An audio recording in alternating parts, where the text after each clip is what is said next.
Joining us today. I'm delighted to be facilitating an all-female panel here today. We call it a WAML. Very proud to be joined by some very strong, leading, visionary women in the climate change space. So I'm joined today by Skye Glenday, who's CEO of Climate Friendly, Ilona Miller, who's a partner at G+T, Gilbert and Tobin, legal, and also Suzanne Thompson, who wears many, many hats, including the hat that she has on presently, but notably just recently was appointed as on the ERAC, which is the Emissions Reduction Assurance Committee, which is a very important committee within the Australian ACCU framework. So thank you for joining us today. We're going to be talking about integrating net zero and nature positive for global impact. So really discussing the opportunities as we move towards net zero transition of also integrating nature positive outcomes and really focusing on biodiversity and nature alongside carbon. So just in terms of some context, in recent years, we've seen a maturing global understanding of the interconnectedness and interrelationship between the twin crises of both climate and biodiversity, or nature loss crises, and seeing significant paradigm shift towards nature positive, where global efforts are focused not only on conservation but also reversing biodiversity loss and putting nature on a path to recovery for the benefit of people and planet. With the establishment of the Task Force for Nature-Related Financial Disclosure in 2020 and global endorsement by the G7 and G20, as well as other influential leaders, there's a growing understanding amongst businesses and corporates and investors and financial systems broadly of the need to repair nature to support ongoing productivity and prosperity. And so alongside the Paris Agreement for climate, we have now the Global Biodiversity Framework as well, which provides direction around halting and reversing nature and biodiversity loss. So what we really want to look at, and I think there's been some interesting discussions even within the context of the COP presidency, is how these two actually interlink and potentially how we might actually bring the two COPs together, the climate COP and also the biodiversity COP in the future. So that's interesting. And really, I think, as the world transitions towards a net zero economy, there is an increasing opportunity to integrate nature, nature protection, nature restoration, and also nature-related outcomes for people, planet, and local and Indigenous communities. So if we can wrap all of those together, it not only drives climate finance into carbon outcomes, but also really the dire need for nature finance as well, which, has been estimated by the World Bank as requiring a scale up to 700 billion annually. So a significant nature finance gap that needs to be addressed. So within the Australian context, the Australian government has been rolling out a nature positive plan and have just recently legislated a nature repair market, which is really a world first in 2023. So again, as I said, what we really want to do today with our panellists is to discuss the rare opportunity to consider alignment with existing frameworks, integration, interoperability, to really focus on delivering those dual outcomes with finance flows, but also opportunities, as I said, for local and Indigenous communities. So Ilona, sorry, I'm losing my voice here. I'll turn to you. So while we move towards net zero transition, and it's become what some might argue a mainstream concept and a driver for private sector investment, we're also witnessing the rise of nature positive as a distinct dimension of corporate target setting and disclosure, and certainly through the nature-related financial disclosure, that is really targeting in on the corporate disclosure element. Can you elaborate with us on the evolution of nature positive in international and private sector frameworks and how it might complement net zero as a driver for corporate investment strategy? Thanks, Janet, and it's a pleasure to be here this afternoon. So I've been working in environmental law for over 25 years now, and the underlying objective of environmental law is ultimately biodiversity protection, habitat restoration. And it's curious in some ways that we are only talking about nature positive in the last few years. And I mean, that push to use language around nature positive has really sort of been driven through the decision at COP16 of the biodiversity COP around the Kunming-Montreal Global Biodiversity Framework. And I think what we're seeing as a result of that language is now governments starting to look at how they put that into practice in a number of different aspects of policy and law reform. It's quite interesting to look at the spectrum that we're seeing in terms of embedding nature positive through those government frameworks. We see it in the Australian context around the Nature Positive EPBC Act reforms, looking at environmental planning and environmental assessment. We see it through environmental markets in the context of nature repair, but also sort of through other aspects of law and policy reform targeted towards disclosure and also investment. And that investment and disclosure piece, I think, is really important because that link is also there in the Kunming-Montreal Biodiversity Framework in terms of Target 15, which talks explicitly about the role of business in delivering nature restoration and repair, and importantly, sort of starts to put that expectation on business to be thinking about nature-related impacts and dependencies, risks and opportunities, and start to sort of set targets in line with some of the emerging international frameworks, such as the work of the Task Force on Nature-Related Financial Disclosures, but also science-based targets for nature. And we're starting to see that slowly but increasingly translate into action by business. There's now over 400 companies or entities that are early adopters of the TNFD framework. And I think that's going to be a really important sort of next step in the same way that we've seen the evolution with climate-related financial disclosures moving towards nature-related financial disclosures. That is not something that is a long way off. It is something that I think is coming. And the reason it's coming is, firstly, we're seeing the voluntary development of standards and frameworks, and importantly, the ISSB, which has developed the international frameworks that are informing climate-related disclosures, are now working on their frameworks for nature in line with TNFD sort of frameworks. But also we're seeing jurisdictions pick up on nature-related sort of disclosures. So, for example, in the EU, through the Directive on Corporate Sustainability Reporting, that already embeds an expectation in some of the largest EU companies or companies that are engaging with the EU to provide those disclosures around impacts on biodiversity, impacts on ecosystems and ecosystem services, water, and circular economy. So I can really see this sort of trajectory in terms of moving from climate to nature, but also if you even look at the language that we've used in our own amendments to the corporations law, the report that is being provided under that is a sustainability report. In the first instance, it will be climate, but over time we might see that also evolve to nature-related disclosures becoming mandatory in jurisdictions like our own.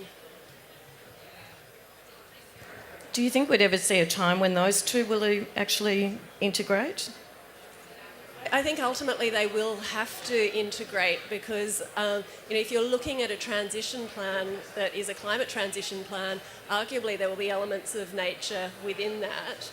And so I think if you start to look at the bigger picture, there are a lot of ways in which you can see complementarity in terms of having the analysis of impacts and dependencies on nature, and then also that flow on as that sort of impacts in terms of risk and impacts from a climate perspective. Great, thank you. And from the policy and corporate level down to the ground level, so Climate Friendly Sky is a carbon service provider in Australia that's been operating for a number of years. Can you tell us a little bit about the ACCU scheme? And for those of you who aren't Australian, that's the Australian Carbon Credit Unit scheme. and also about some of your projects that are delivering both carbon but also nature outcomes. Thanks, Janet. For those of you that don't know Climate Friendly, we turned 21 this year, and we've been working in the carbon and nature space at least for the last sort of decade in Australia since we had these schemes legislated. So we've already supported over 160 projects to be developed, and they're regenerating over 10 million hectares of land, and that's already delivered around 30 million tonnes of abatement in Australia. And really, I think the way we approach a lot of these international frameworks is that we split them apart into accounting lines to sort of understand how to record and report things. But on the ground, we can't really do that. And I think there's probably more like 5 crises sort of happening at once that we're trying to tackle climate change. By the time we get to 2050, we also need to halt and reverse nature loss. But we also need to feed double the world's population. So we've got an agricultural side of that as well. We have water scarcity issues, and we need community and people, be that farmers or traditional owners, kind of out on country managing that together. So we already kind of see that at a project level. And I guess perhaps to give sort of 2 practical examples in quite different ecosystems. We have some projects in the rangelands that, for those who don't know Australia, would be more like 250 to 450 mils of rain. So they have, I guess, what we would call open woodland forests. They've been managed through extensive agriculture quite intensively for the past sort of 200 years, and the landscapes and the soil health and the water has become quite degraded. So we've got a large number of carbon projects there that have been changing the grazing practices to regenerate those landscapes, and that's delivering carbon benefits. But at the same time, we've been piloting and developing methods to assess the ecosystem health on those landscapes. And a lot of it is the same data that we can use, sort of spatial data sets to assess both restoration of some of these open woodland forests, and we can also at the same time be looking at habitat condition and kind of bringing those 2 elements together. And then in very different parts of Australia, I guess a different example is around an initiative, Koala Friendly Carbon, that we've worked on with WWF Australia, local land managers and traditional owners in that area. So the traditional owners have been doing a lot of the land preparation through cultural burning and some of the seed nurseries and planting. The land managers there are still running agricultural enterprises, but they've been rehabilitating some parts of their property, particularly on riparian areas where they've actually had a lot of damage through recent floods and things in Australia. And so they're, again, getting kind of triple outcomes there, that they are preventing sort of some of those ongoing impacts from floods, so they're becoming more resilient. They're restoring koala habitat, and that's also having carbon benefits there. A practical example, I guess, of the additionality between those 2, that to just deliver the carbon impacts, you might be able to plant about 4 species of trees and have a lower stem density, but to achieve the sort of nature level of plantings, it's at least 25 species and a much higher density and at least sort of a quarter extra cost. So we can twin those things together and sort of plan that out to get multiple outcomes at once on the ground.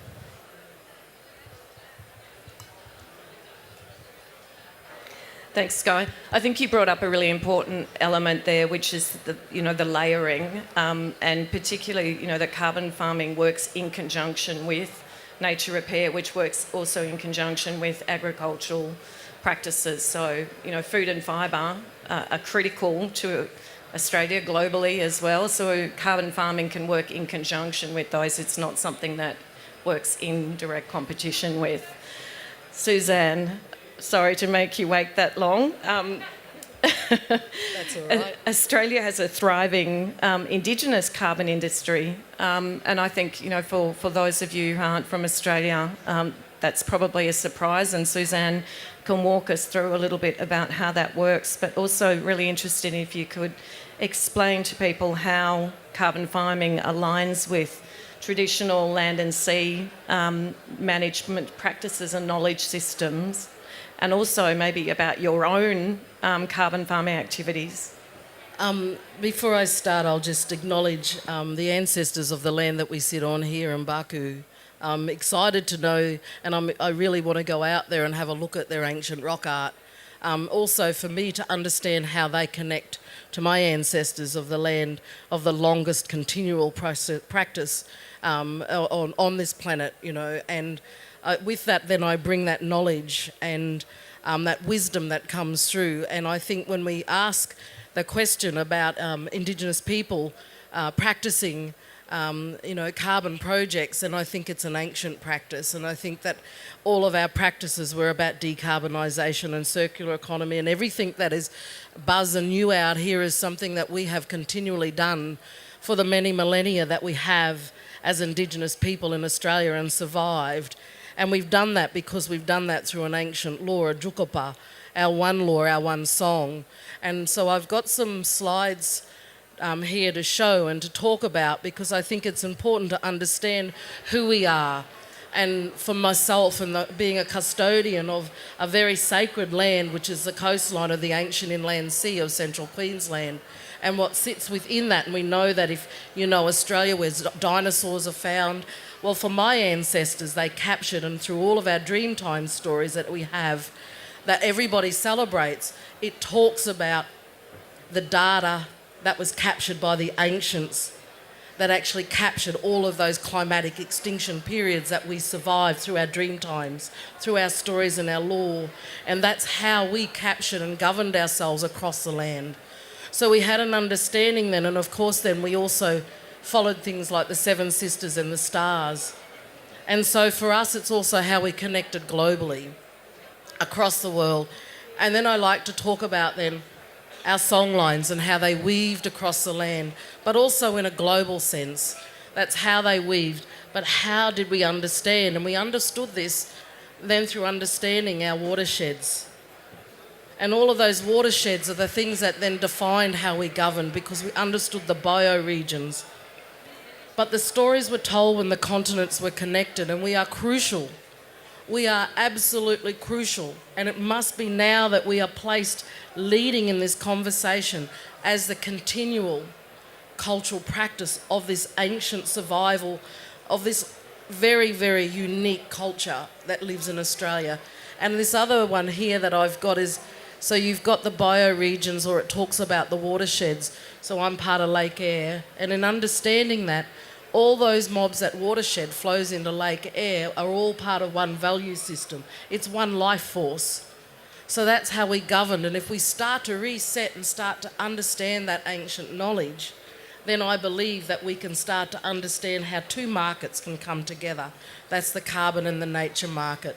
And so, of course, the blue colour that we see here, that's the existing carbon projects in Australia. So Indigenous people in Australia, we manage over 51% of Australia's land mass.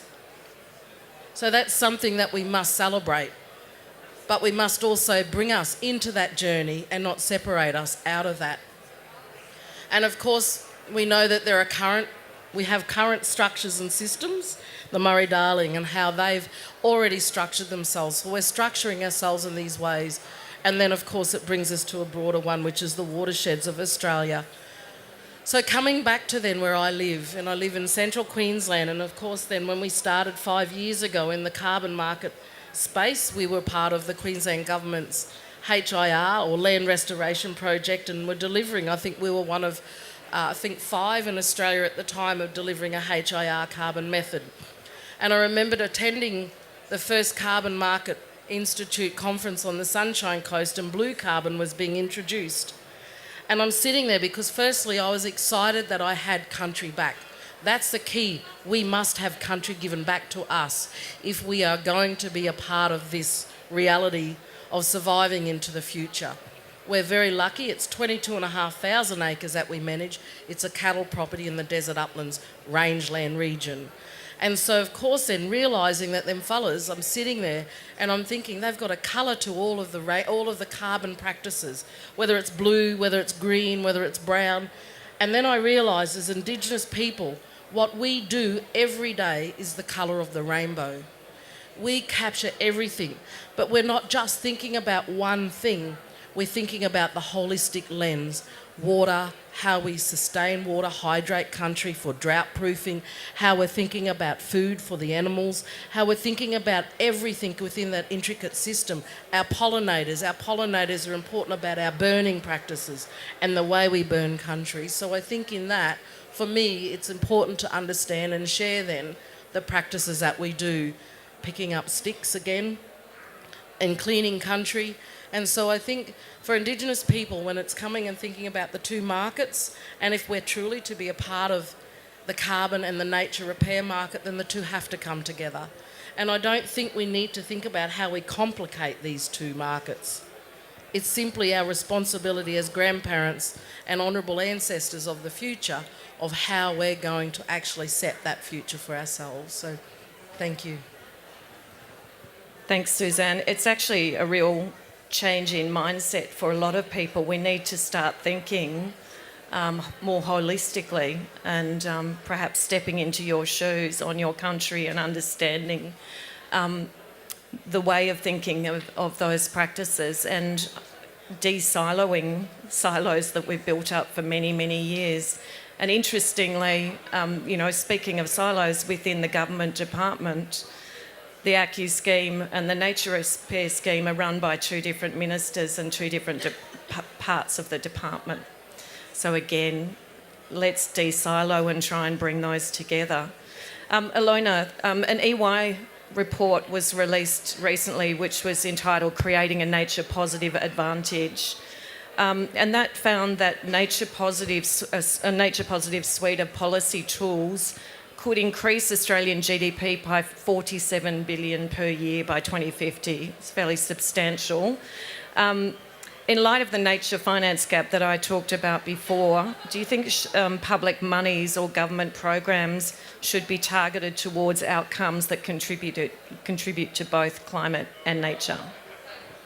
Look, Janet, I think there's a couple of different answers to that question. I think, one part of me would say, well, yes, absolutely, we should be targeting funding in the most efficient way to support both types of outcomes.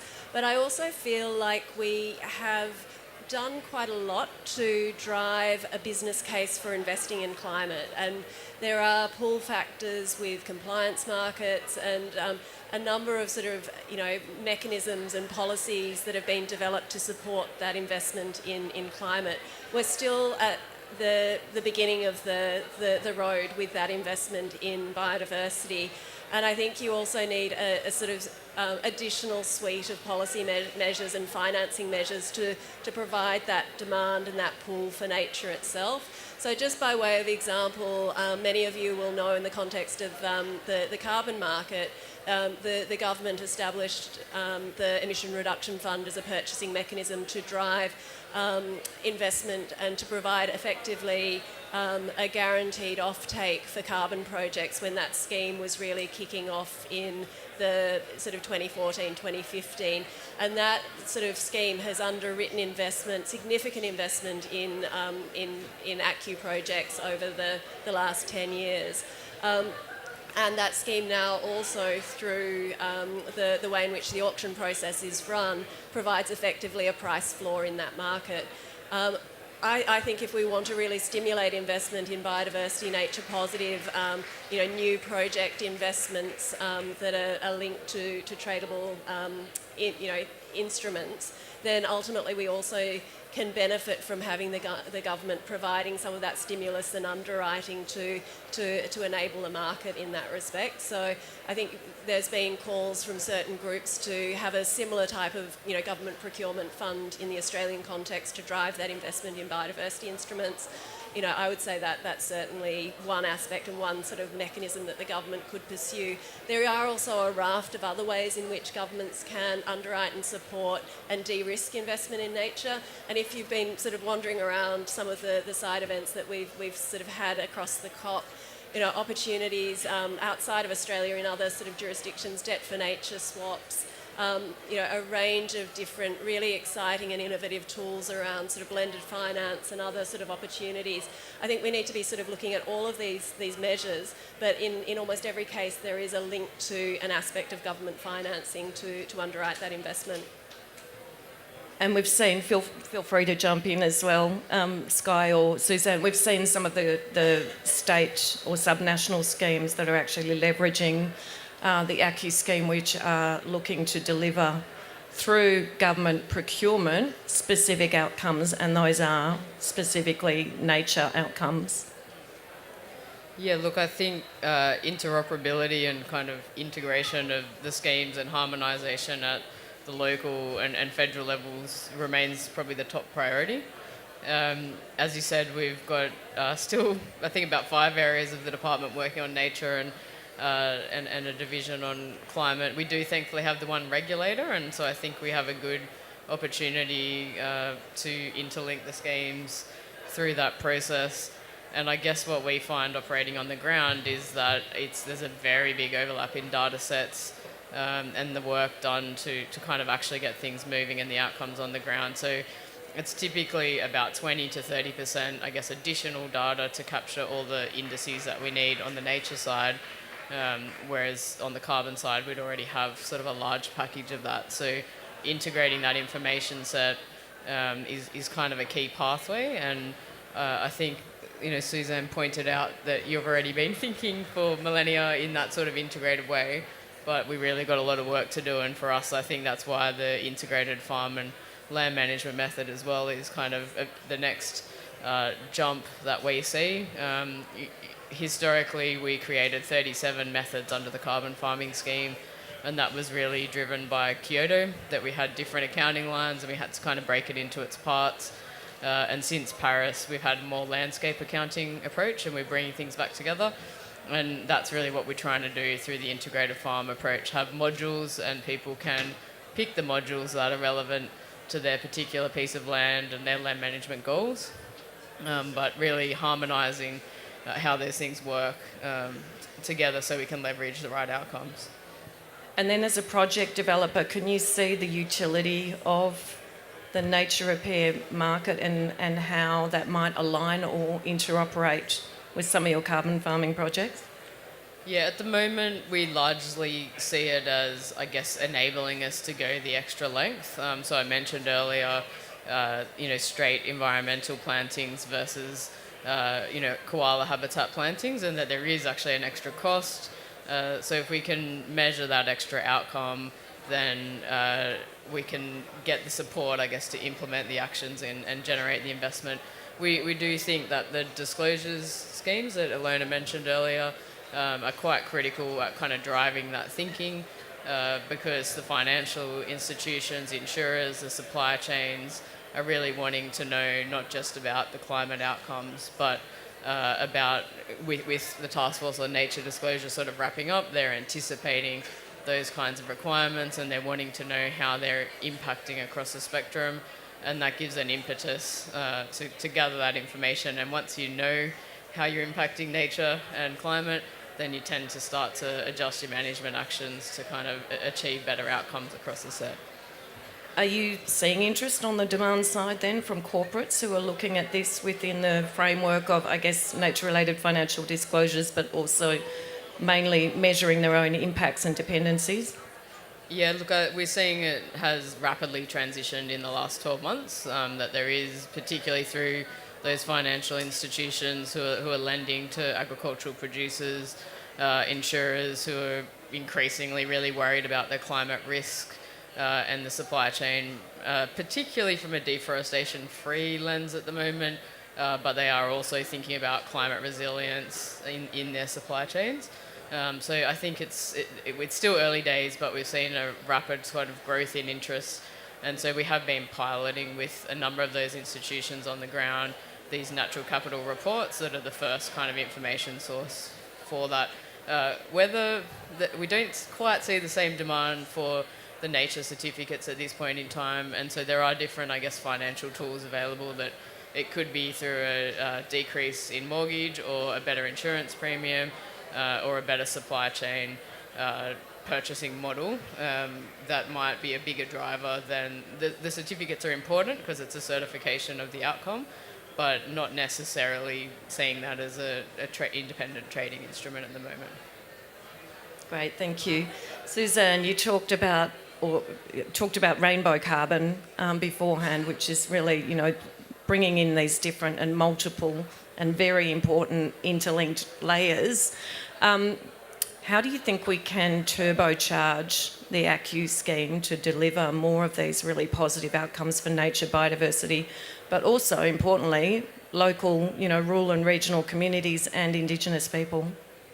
I think, firstly, there needs to be serious investment in Indigenous communities. I think in research, in being able to further, I suppose, bring the two-way science into the space and understanding when we're about doing our practices on country.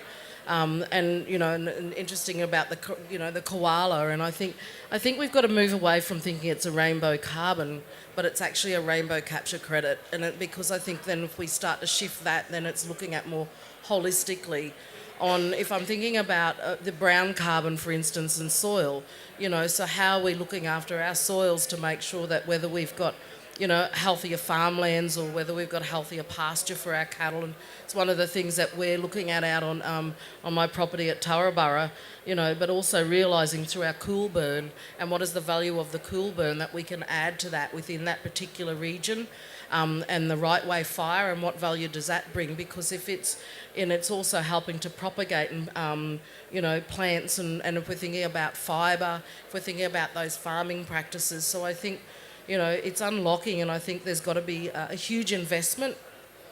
And I think sometimes it's an unassured investment with Indigenous communities, just to trust that the practices and what we do deliver, we will deliver.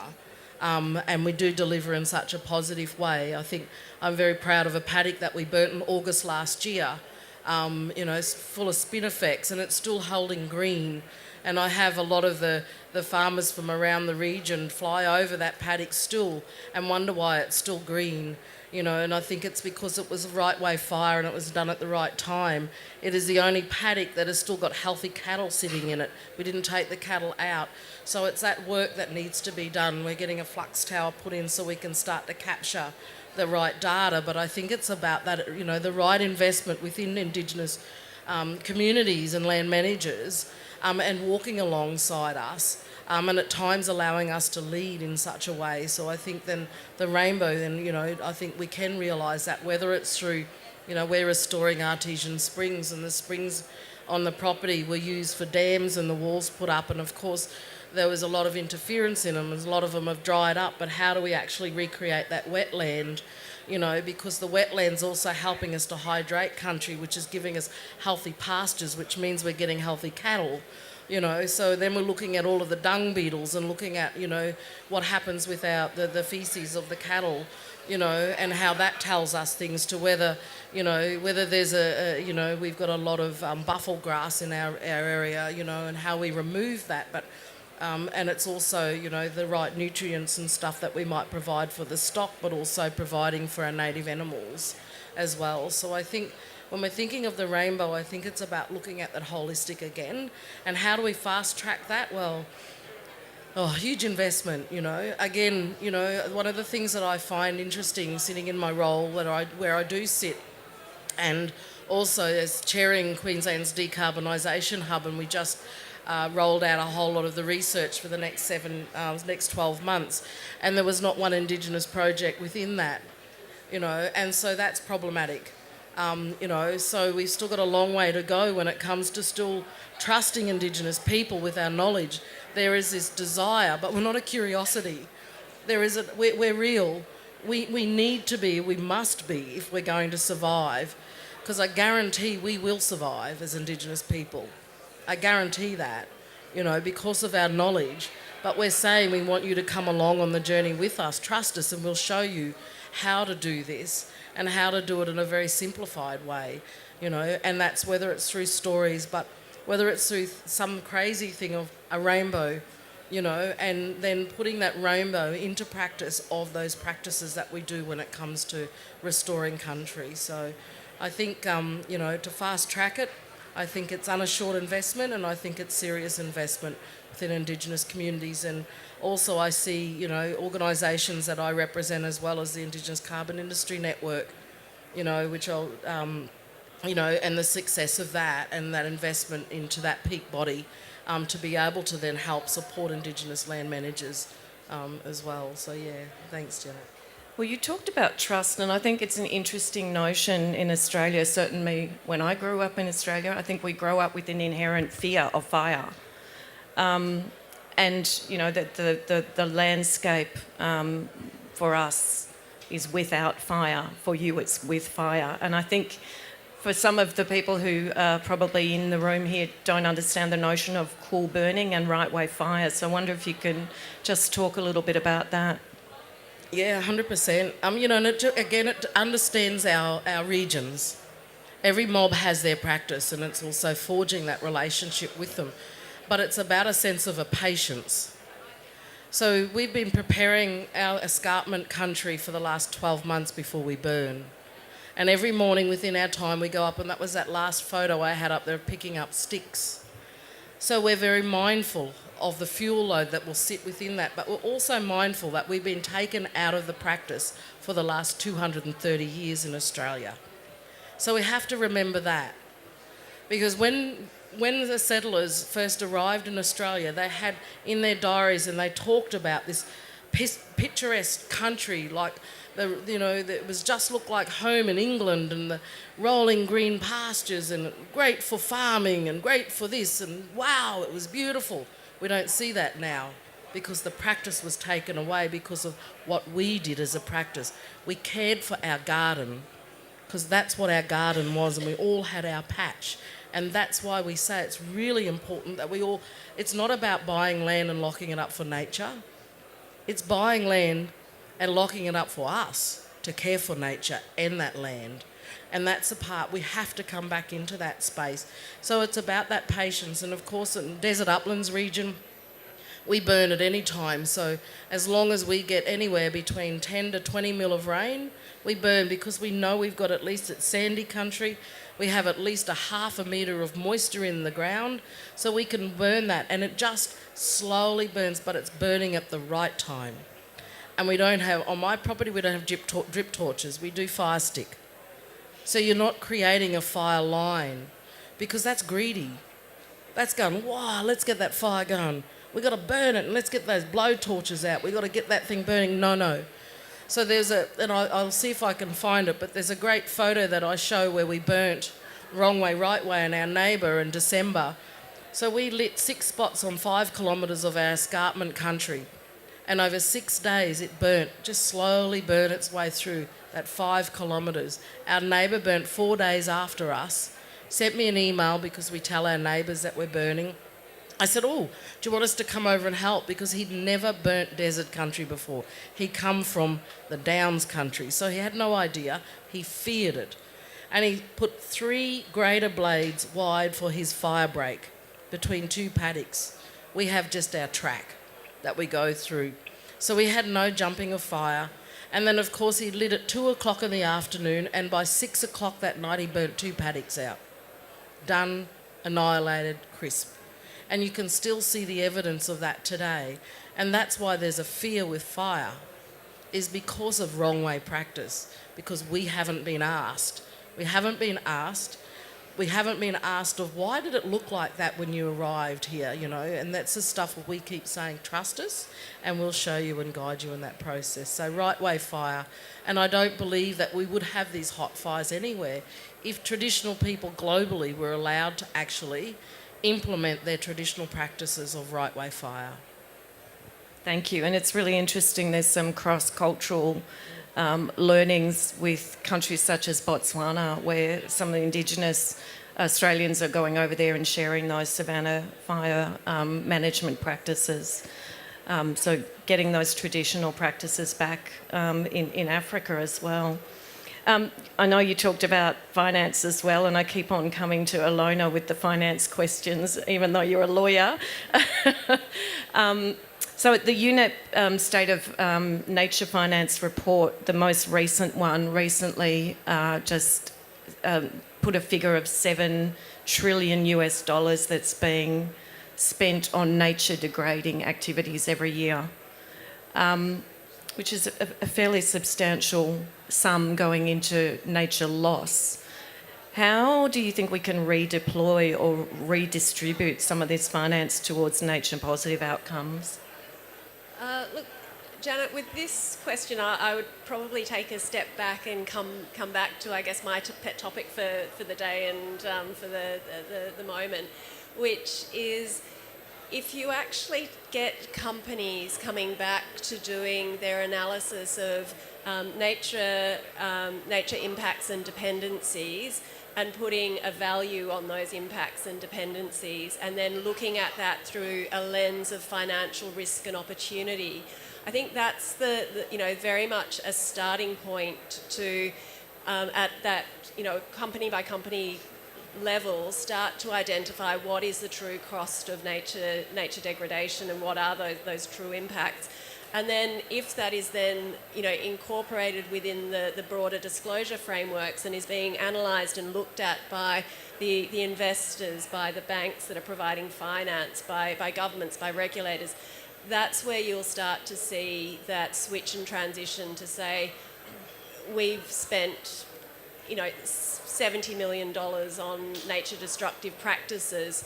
This is clearly not good. How do we switch that? What do we need to do to be addressing that?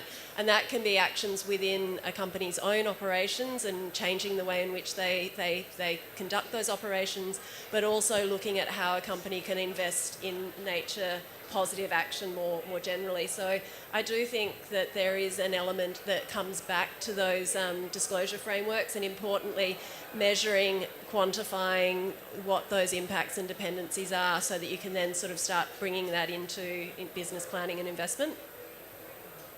Any other thoughts from either? No, Suze? Yeah, look, I think, as Alena's saying, that a lot of the risks in other investment streams like infrastructure haven't really been factored in. So there's sort of been an unfair comparison, which has often made nature-based solutions in their different forms kind of seem uninvestable. I would say that some of our experience of gaining investment into new models, it has required innovation to kind of bring the different parties together. Like Suzanne mentioned, kind of needing a different framework to work with Indigenous communities. We worked with Colourly, one of our partners, to help them acquire some of their traditional lands, similar to how you've done. And that did require a different way of mobilising that investment that often it's seen as uninvestable because of the time frame. So it did need to be a 25-year investment rather than a sort of 7 to 10-year investment. And I guess the other component is how there is actually a risk-sharing partnership that often with the lending and investment, it's all on the operator. And I guess in the way that partnership's been structured, it is sort of shared returns and shared risk over that 25-year period. Overall, the return profile is very, very promising and much higher returns than other forms of investment. But the tenure and the structure kind of had to change. And so I do think there needs to be a reconsideration of the investment terms and then a proper factoring in of the risks in the other sectors that are currently sort of seen as more investable, but their true kind of risks aren't being taken into account. And then perhaps alongside that is a reconsideration of policy, and we did talk about de-siloing. I don't know if that's the right word, breaking down silos, but I did reference before the EY report on creating nature positive. In that report, the analysis showed that the current suite of policies can drive large-scale land sequestration, but would deliver almost no habitat restoration. And I think that's important analysis when you're thinking about integrating, as our topic is net zero and nature positive. How do we pivot our net zero policies so that we are delivering nature positive outcomes? Yeah, like in the Australian context, and I don't know the specifics of how that analysis was done, but often it is also to do with kind of the data availability on the country, that rainfall sort of over 500 is seen as being the band where all the nature exists, and sort of under has lower metrics. Now that's not really quite true, because things like the bilby that very important kind of live in those lower rainfall habitats. We often just know a bit less about your country that I think you could tell us a lot more. It's not recorded by the scientists in the same way as kind of the true spectrum of biodiversity there. So I'm not sure it's probably a true starting point to say no repair would be done. But for me, a big change is we do need something like the integrated farm method that at the moment it's very hard to engage holistically across a property, and as we get into higher rainfall we get into smaller properties, and it's really important to be able to do soil and trees together. Right now you can only do them as separate activities, and then that means that things like audit and measurement costs won't actually be viable, I guess, within that commercial framework. And so if we can bring those policies together, then you will get those typically considered higher carbon landscapes and nature going side by side. And then I think the second component, if we twin it with new nature repair methods that also really encourage those metrics and not just carbon to be measured, then we can sort of drive that change together. But for me, it really is all about piecing it back together so that we in a more holistic method rather than the current framework.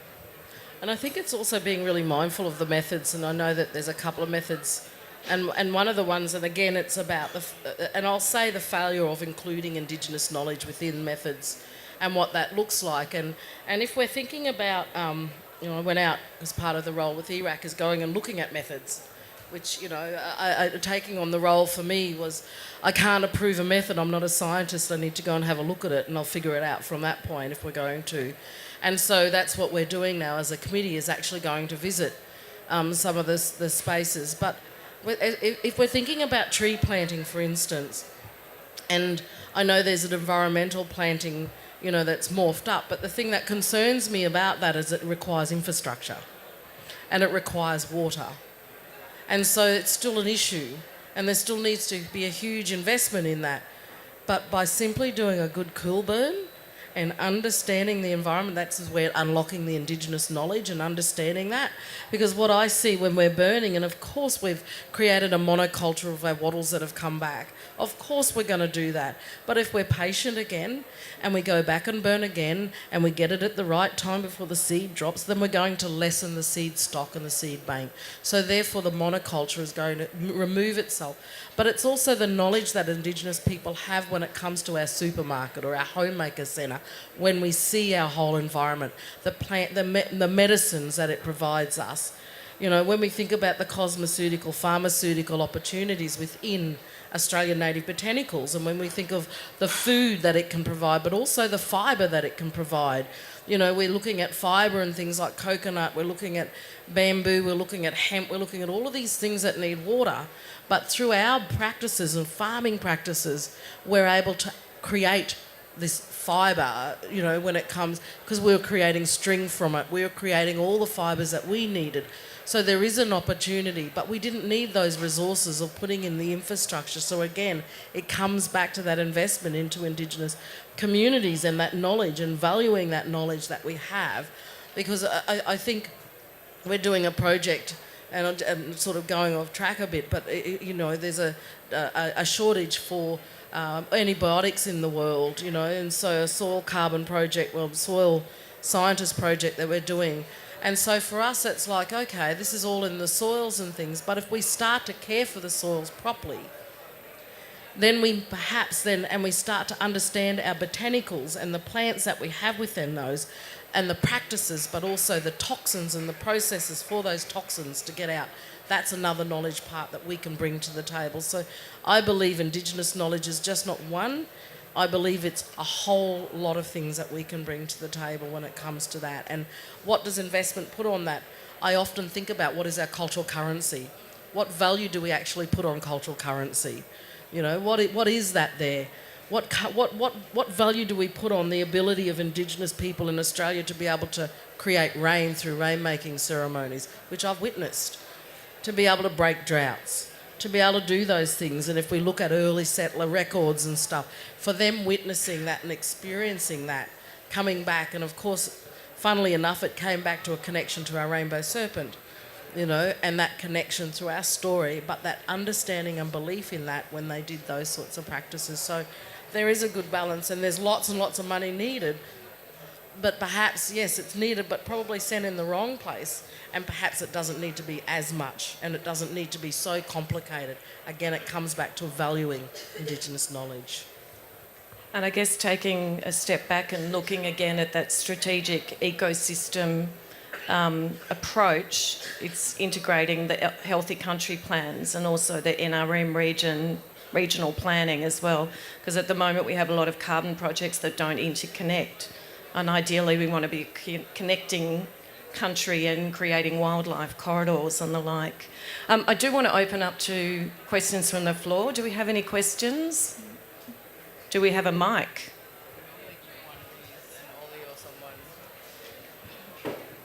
Thanks, Susie.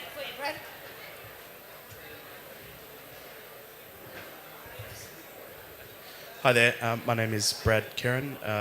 I work with WEACT, a global carbon project developer, nature and technology-based projects, community projects. It's been fascinating listening to all of this and each of your different perspectives.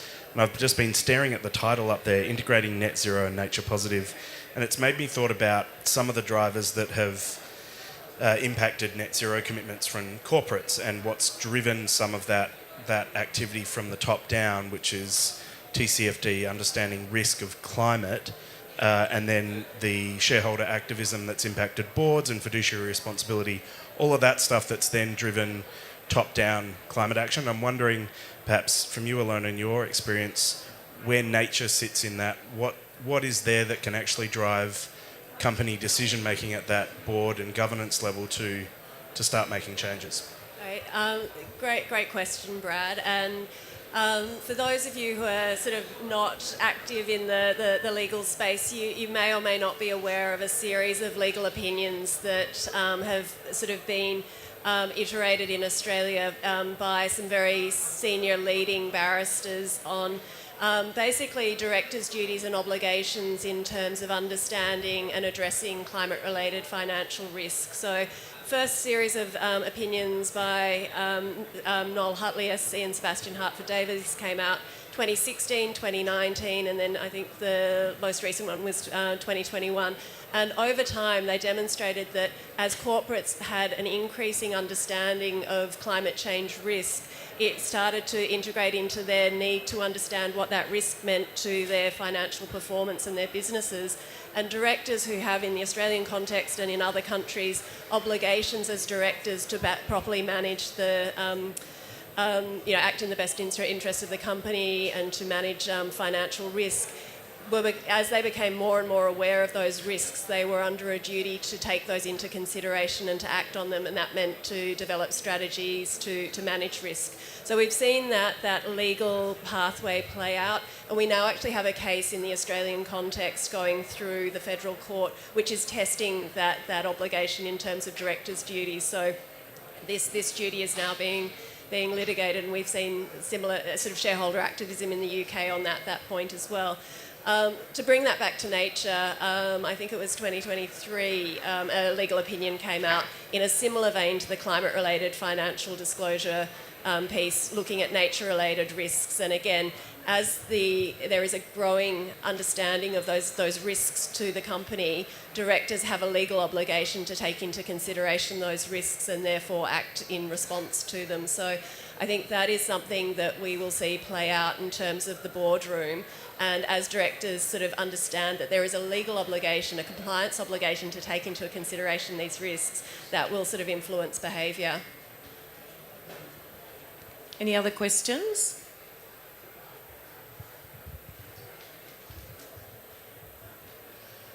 Hi there.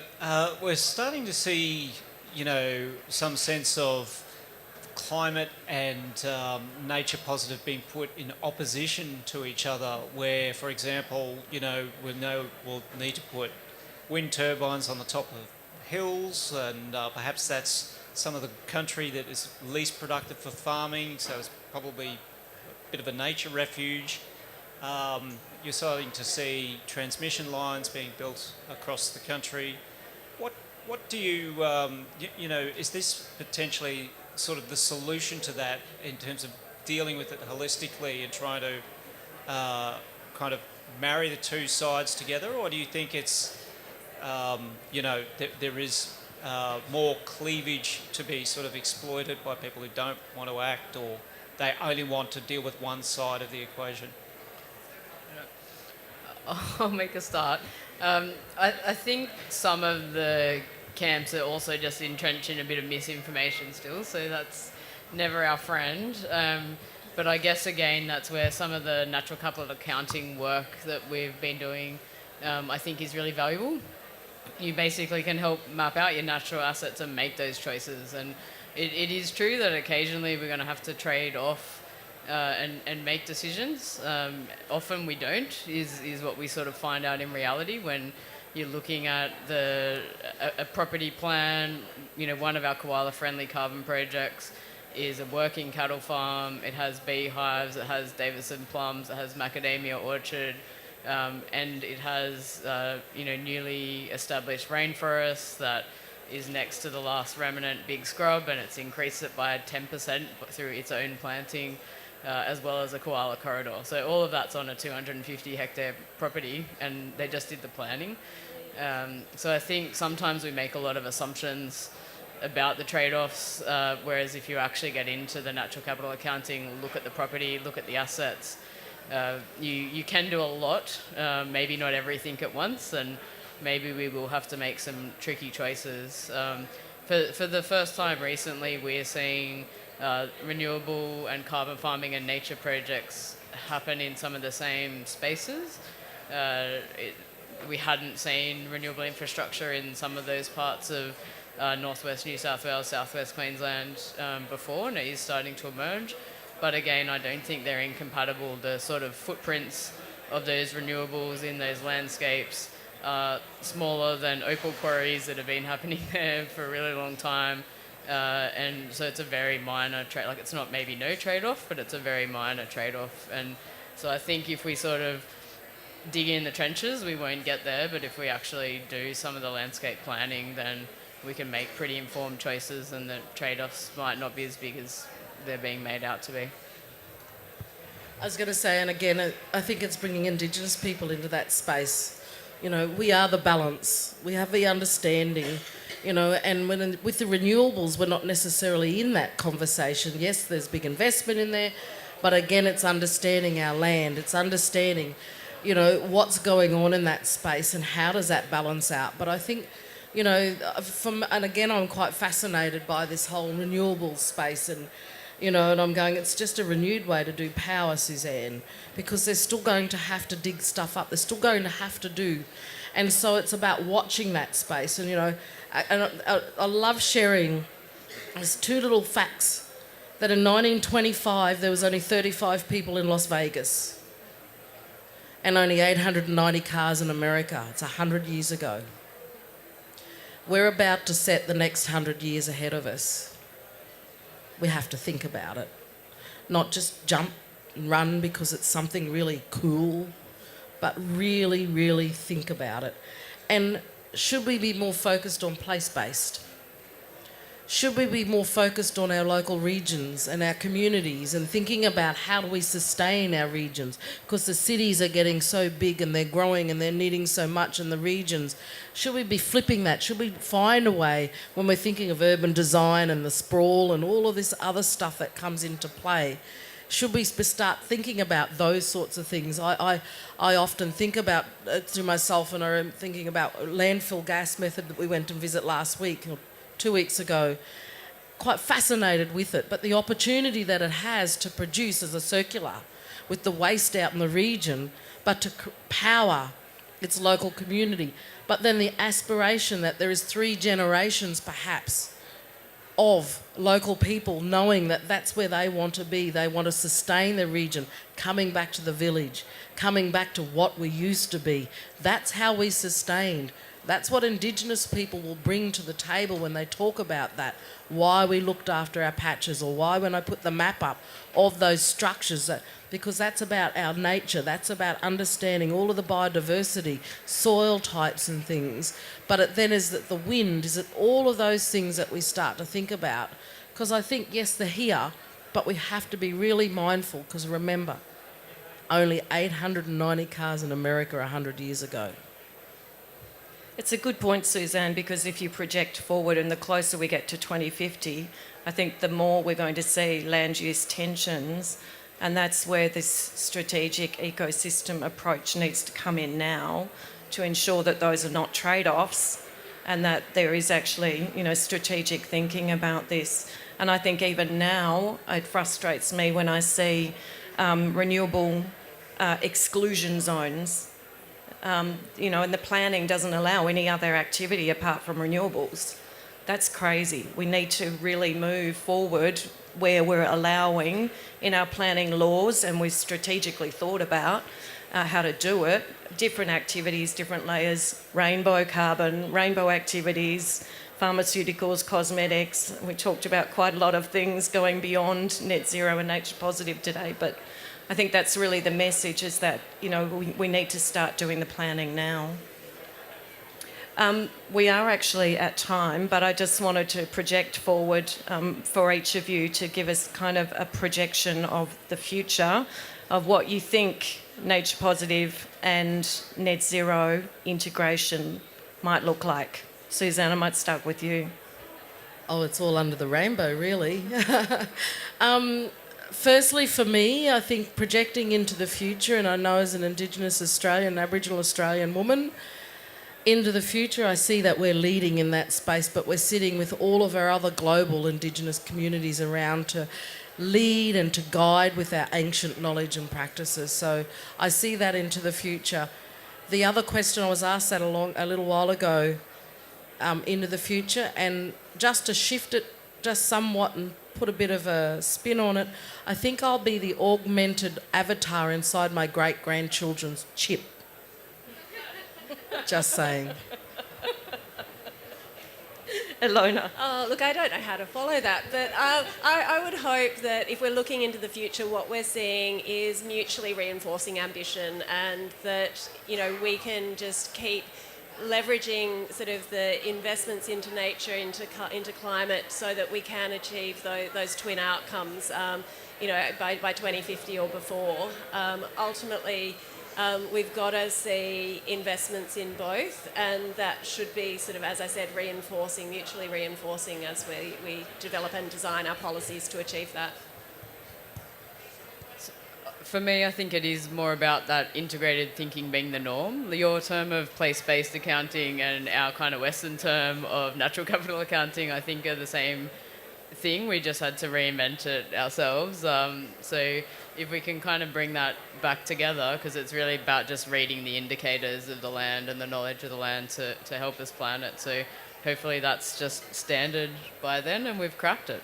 Yeah. Wonderful. Well, thank you for such a rich discussion today with my WAML, my all-women panel, which has been wonderful. And if you can join me in thanking Suzanne Thompson, Ilona Miller and Sky Glenday. Thank you.